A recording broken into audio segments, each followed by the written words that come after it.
The icy wind cut through the dimly lit bus stop as if determined to push every ounce of warmth away.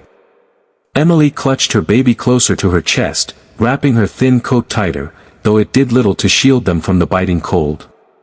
The snow fell steadily, gathering on her hair and shoulders as she sat quietly on the worn bench. Her lips trembled, not just from the freezing air but from exhaustion and worry. Life had taken a turn she never imagined, her shifts as a nurse barely paid enough to keep up with rent, and now she was left waiting in the darkness, unsure if the last bus would even come. Her baby whimpered softly, the tiny sound echoing louder in her heart than the gusts swirling around her. She looked down at her child's fragile face, guilt and love interwoven in her tears. Every passerby walked past quickly, their eyes fixed ahead, their collars pulled up, as though her existence was invisible to them. Emily whispered gentle words into the child's ear, her voice breaking as she tried to convince herself that everything would somehow be okay. The world felt unbearably heavy, and the cold, endless. She pressed her cheek against the baby's head, a silent prayer slipping through her quivering lips, when suddenly, she noticed a pair of footsteps stopping in front of her. At first, she was too numb to look up. But then a deep voice, calm and steady, broke through the storm, cutting into her despair. The words were simple, but they carried a weight of compassion she hadn't felt in so long. "Come with me." Emily blinked, unsure if she had imagined the words or if they truly belonged to the tall figure standing before her. The stranger wore a dark coat dusted with snow, his face partly shadowed by the flickering streetlight.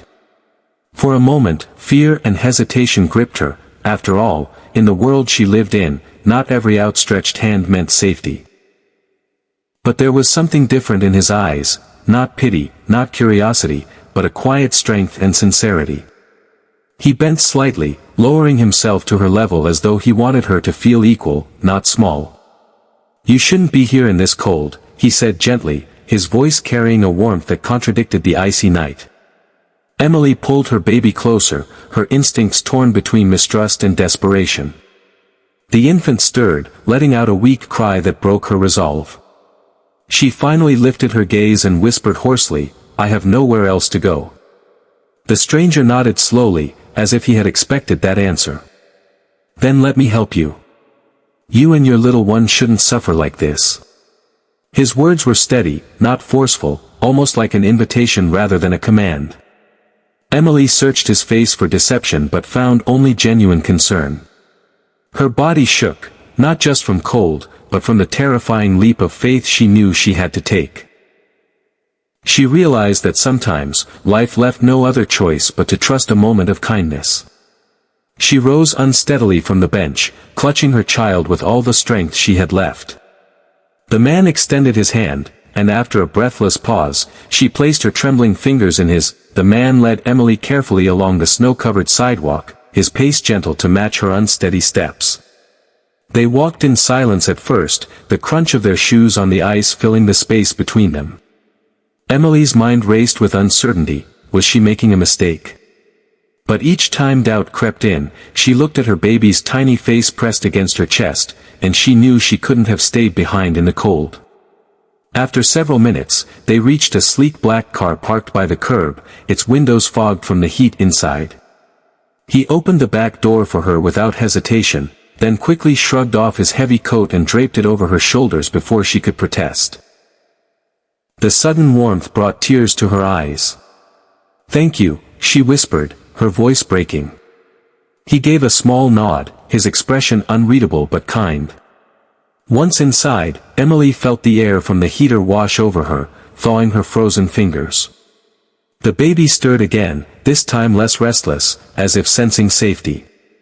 She noticed the stranger adjust the rearview mirror not just to drive, but to glance at them with quiet reassurance. "I'm Daniel," he finally said, his voice steady as the car pulled away from the empty street. "You don't need to explain anything right now. Just, rest." Emily stared at him, startled by his gentleness. She had grown so used to judgmental looks and harsh words that his simple respect felt like a luxury. For the first time in months, she leaned back into the seat and allowed her body to relax, a flicker of hope breaking through the storm inside her heart. The drive felt surreal, as though Emily had stepped into a dream she wasn't sure she deserved. Streetlights flashed past, blurring into streaks of gold against the dark, snowy backdrop. She kept her eyes on Daniel, still cautious yet strangely comforted. His hands gripped the steering wheel firmly, but his expression carried no impatience, only quiet determination. After a while, he spoke again, his voice soft but steady. "I know what it feels like to be alone in the cold," he admitted. "Not this kind of cold, but the kind that freezes you on the inside." His words caught her off guard. She studied his profile, wondering what kind of pain a man who seemed so composed could possibly carry. He didn't elaborate, and she didn't ask, but something about the confession bridged the silent gap between them. When the car finally stopped, Emily's breath caught in her throat. They had arrived at a large, elegant home tucked behind iron gates, its windows glowing warmly against the night. It was the kind of place she had only seen in magazines. The kind that felt worlds away from the broken apartment she had left behind. Daniel parked and quickly moved to open her door, offering his hand again as though to remind her she wasn't stepping into this alone. Emily hesitated, her insecurities rising. She didn't belong here. But then she looked at her baby's peaceful face and reminded herself that this wasn't about pride, it was about survival. With trembling steps, she followed Daniel up the stone pathway. The door swung open, releasing a wave of warmth and light that made her eyes sting with tears. For the first time in a long while, she felt the faint, fragile possibility of safety. Inside, the house felt like another world, soft lights glowing from lamps, the faint scent of cinnamon drifting from somewhere unseen, and a fireplace crackling in the corner. Emily stood frozen near the entrance, clutching her baby, too overwhelmed to move further. She felt out of place, her worn shoes leaving small wet marks on the polished floor. Daniel seemed to sense her hesitation. He quietly brought a thick blanket from the couch and gently wrapped it around her and the baby, as if assuring her that she belonged here, at least for this moment. "You don't have to be afraid," he said softly. "No one here will judge you." His words pierced through years of silent wounds. Emily lowered her gaze, tears spilling onto her cheeks despite her efforts to stay strong. The baby stirred again, letting out a small cry, and Daniel immediately went to the kitchen. Moments later, he returned with a warm bottle he had quickly prepared.